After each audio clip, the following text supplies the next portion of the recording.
আলাইকুম এভরিওয়ান, আপনারা সবাই কেমন আছেন? আশা করি আলহামদুলিল্লাহ সবাই ভালোই আছেন। তো আজকের রেসিপি গুঁড়া দুধের ক্ষীরসাগর মিষ্টি।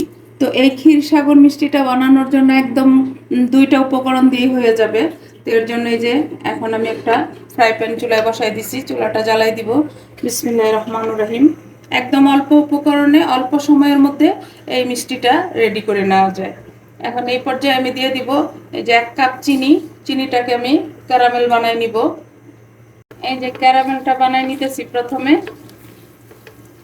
এই যে দেখেন ক্যারামেলটা কিন্তু হয়ে গেল। আর এটাকে বেশি পোড়াতে যাব না, যদি বেশি পোড়ানো হয় তাহলে আবার মিষ্টিটা ভালো লাগবে না খেতে। এই যে দেখেন ক্যারামেলটা হয়ে গেল। এখন এখানে আমি 2 কাপ পানি দিয়ে দিব। এই যে প্রথমে দিয়ে দিলাম 1 কাপ।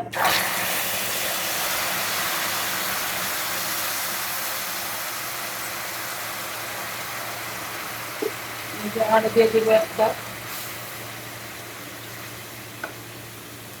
দিয়ে এখন একটু জাল করে নিব। এই পর্যায়ে দিয়ে দিব আমি 1 চামচ ঘি। আর যখন এই গুঁড়া দুধ দিয়ে ক্ষীরসাগর মিষ্টিটা বানাবেন তখন ঘিটা দেওয়ার চেষ্টা করবেন। ঘিটা দিলে অনেক সুন্দর একটা ফ্লেভার আসে। এই পর্যায়ে দিয়ে দিব 1 চিমটি এলাচ গুঁড়ো। এই ক্যারামেলটার সাথে ভালোভাবে মিশিয়ে দিলাম।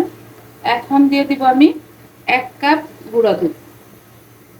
এই 1 কাপ গুঁড়া দুধ দিয়েই মিষ্টিটা হয়ে যাবে। মাশাআল্লাহ অনেক টেস্টি হয় এই মিষ্টিটা। এই যে এখন আমি চুলার আঁচটা মিডিয়াম করে দিলাম। মিডিয়াম করে এখন এটাকে নেড়ে নেড়ে রান্নাটা করে নিব।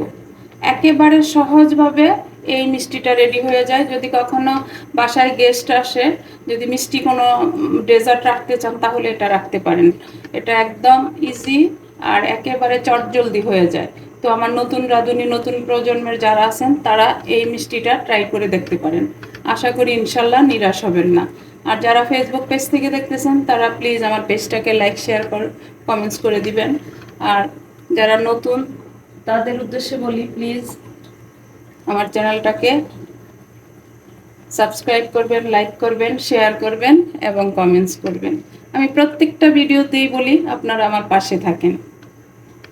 অলমোস্ট হয়ে গেছে আমার দুধের ক্ষীরসাগর মিষ্টিটা, আর একটু বাকি আছে। এভাবে নেড়ে নেড়ে এটাকে রেডি করে নিব। আর ঘি যদি কেউ না দিতে চান সেটাও পারেন, কিন্তু ঘিটা দিলে হয় কি, 1 নাম্বার হলো সুন্দর একটা ফ্লেভার আসে, খেতেও টেস্টি হয়।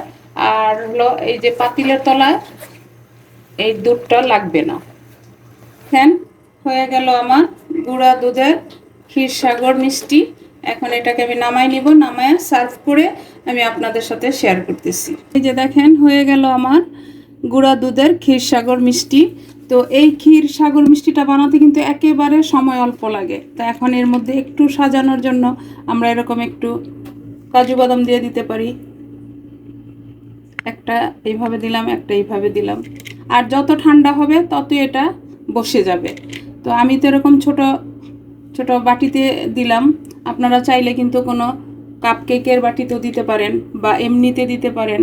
এই যে দেখেন মাশাল্লাহ মাশাল্লাহ, দেখতে যেমন সুন্দর খেতেও তেমনি টেস্টি। আর এই ডেজার্টটা একদম চটজলদি বানিয়ে নিতে পারবেন। এখন এরকম ছোট ছোট চামচ দিয়ে দিলাম। এই যে যার যখন লাগবে খাবে। আর যদি মনে করেন ফ্রিজে রাখবেন, এটা কিন্তু কিছুক্ষণ পরেই হাতে উঠায় নেওয়া যাবে এরকম। তো আমি একটা দেখাই আপনাদেরকে। এই যে দেখেন মিষ্টিটা, দেখেন মাশাল্লাহ মাশাল্লাহ, খেতেও কিন্তু অনেক টেস্টি হয়েছে।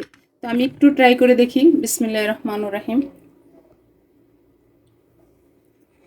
আলহামদুলিল্লাহ আলহামদুলিল্লাহ, অনেক টেস্টি একটা মিষ্টি।